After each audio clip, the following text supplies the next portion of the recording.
La consellera de Sanitat, Ana Barceló, afirma que la pandèmia està descontrolada a la Comunitat Valenciana i que la situació és crítica.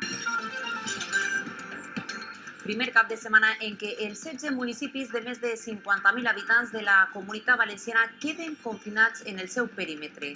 No sé si esta gent hauria de passar un dia sencer en una UCI per a veure els efectes que tenen les actituds irresponsables. Sanitat preveu començar la vacunació massiva a partir d'abril.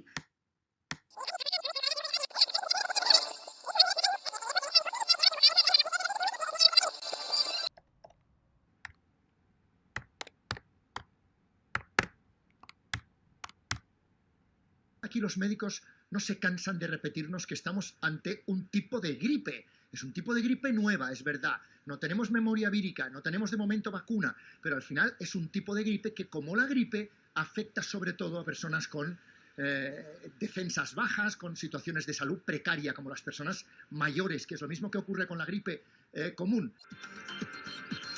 A l'Hospital de la Plana, a Vila-real, està ingressat l'únic cas confirmat de coronavirus a la Comunitat Valenciana.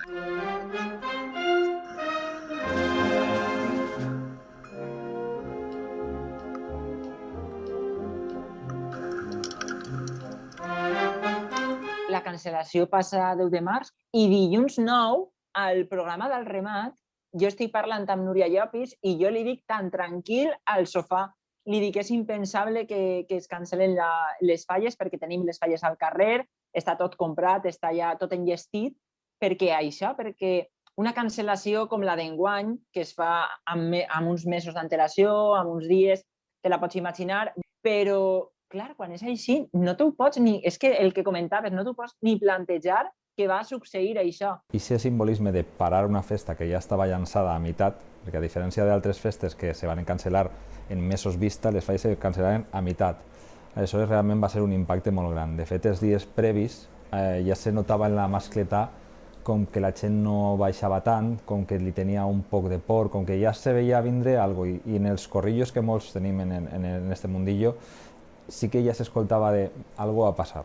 Verdaderament duiem unes setmanes, uns dies, amb aquesta preocupació perquè veiem dia rere dia com des de mitjans febrer, com els contagis anaven en augment, com el virus anava aplegant a casa nostra i com esdeveniments massius i impensables també de cancel·lar, com el Mobile World Congress, com el Carnaval de Venècia, s'anaven ajornant i s'anaven cancel·lant. Aleshores, sí que duiem aquesta preocupació un poc, però les autoritats sanitàries en tot moment deien que endavant, que no passava res i que se podia celebrar tot amb certa normalitat. Aleshores, nosaltres continuàvem fent eixa vida i fèiem el que ens deixaven. De fet, vam fer la crida, vam fer Galafallera, vam fer 10 mascletades.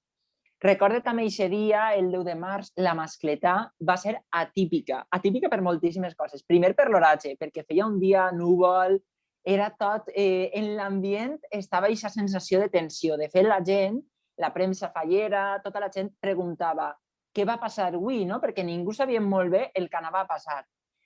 La vesprada va ser interminable, va ser molt dura perquè les poques notícies que aplegaven d'aquesta reunió extraordinària del Consell no eren bones, no eren favorables.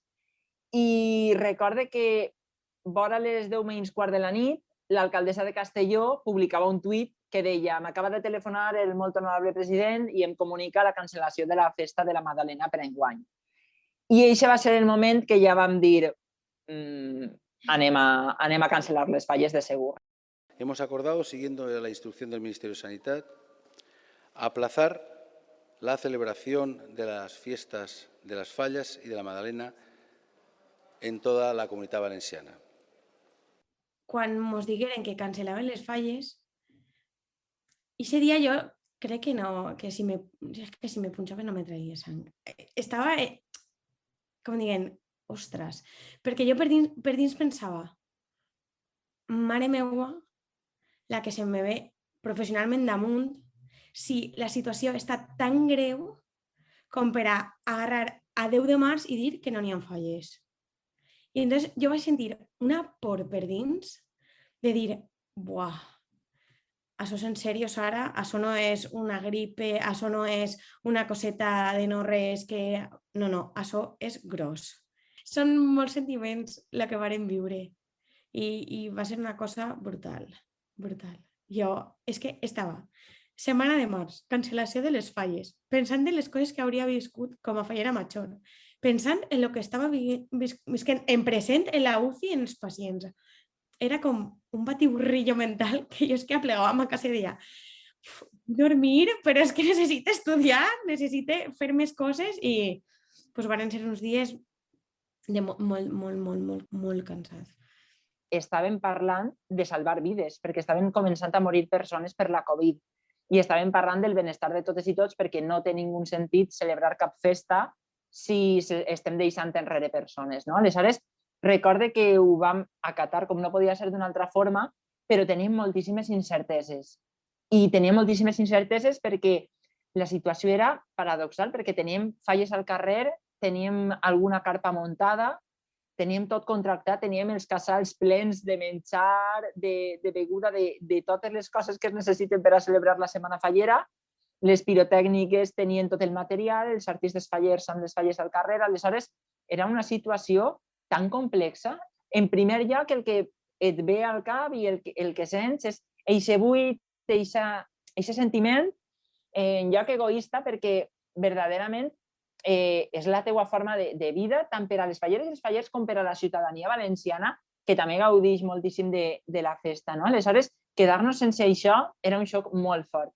Però, clar, és quan van passant les hores, quan te n'adones de tot el teixit i de tot el motor econòmic, cultural i social que suposa la festa de les falles i de tot el que comentàvem, de totes les persones que viuen de la festa, de totes les persones que depenen exclusivament de la festa. I era molt heavy el que se'ns venia damunt. L'impacte més fort, sense cap dubte, va ser el dels artistes, perquè va crear una incertesa enorme, perquè els artistes viuen aquests moments amb molta tensió, perquè és tot el treball d'un any, en 2 o 3 dies te xugues tota la faena, i jo que vaig tenir l'oportunitat de parlar amb alguns d'ells, sí que es vaig veure molt afectats per aquesta notícia i per la notícia i per la incertesa de què passarà d'ací endavant. I res, nosaltres ho veurem així en la tele, emportant-se una falla en aquest moment que estaven, i era una situació un poc rara, però com que no ho volies creure, però que al final, pues, encara un any després, encara estem en aquesta situació. L'ofici dels artistes fallers, de les artistes falleres, era un ofici artesanal que, com la majoria d'oficis artesanals, no cuidem com a societat i estava molt precaritzat ja abans de la pandèmia que hi vivim. De fet, hi havia moltes reivindicacions, moviments com el Volem Falla abans de la pandèmia per a intentar reactivar i per a donar-li la importància que mereixen a les falles com a cadafal, com a monument. I què ha passat? Que ens hem vist abocats a la cancel·lació i l'ofici s'ha vist abocat a una ruïna total. Regala un ninot naix en plena pandèmia, naix un 12 de maig i naix de la reflexió de tot el món està intentant ajudar als sectors, com per exemple els floristes, que regalaven el remei per a intentar almenys cobrir el cost de la campanya de l'ofrena, i en un moment determinat jo dic, per què no també que la gent pugui ajudar als artistes regalant la unitat, diguem, de la falla, que la unitat mínima és eixe ninot.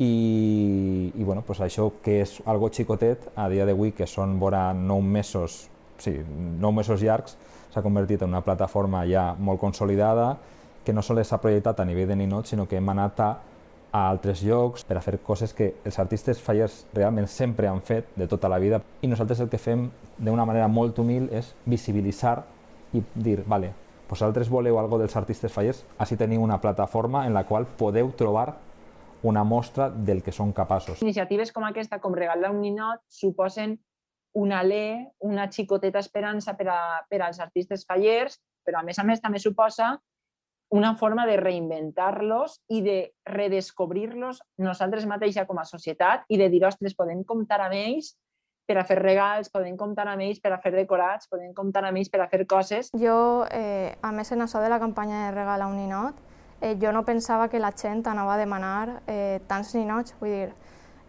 jo dic, pues, no sé, podran demanar 10, però no, o sigui, la gent és de veres que a dia d'avui segueixen demanant. Si tenen que fer un regal, pensen molta gent, sobretot gent coneguda, que potser també gent que no conec de res, però gent que sí que està més propera a mi, a l'hora de fer un regal sempre pensa, ui, tu podries fer-me això? Antes de demanar una altra cosa sempre miren per a que tu puguis tindre un ingrés i poder ajudar-te. Una de les coses bones que podem traure de la pandèmia i de viure les falles en pandèmia és aquesta. Crec que la societat per fi s'ha adonat de la importància que tenen els oficis per exemple, dels artistes fallers o dels indumentaristes. I altra de les coses que sí que m'agradaria també destacar és, sens dubte, l'actitud exemplar de les falleres i dels fallers durant tota la pandèmia i que el continuarem mantenint fins que ens diguen podeu celebrar les falles, que esperem que això siga més prompte que tard, perquè significarà que tot ha passat, que estem totes i que les persones que hem deixat pel camí, malauradament, que les recordarem sempre, però que això, que tenim moltíssimes ganes de tornar a trobar-nos i de tornar a trobar-nos amb tota la ciutadania també, que de vegades pareix que sols volem la festa per a nosaltres, però volem la festa per a tota la ciutadania, volem tornar a transformar València i a que torni a gaudir de la millor festa del món. O sigui, jo estic així en les falles ja un any, més tots els mesos que portaven anterior que estaven així, i la veritat que tinc moltes ganes perquè seria les quintes falles, o sigui, el quint any que jo plantaria falles, era com una espècie d'aniversari personal i no ha pogut ser, però jo crec que en el moment que siga serà molt més especial, si cap, que quan haguera sigut. Jo tinc clar, no quan me diguen que hi haurà falles, que això sé que et tornaran, el qual ja ho tinc assumit, sinó el dia que torni a entrar un camió per un carrer que és el carrer Maldonado, que dona al Passat Pilar, i aquest dia ja m'estic emocionant.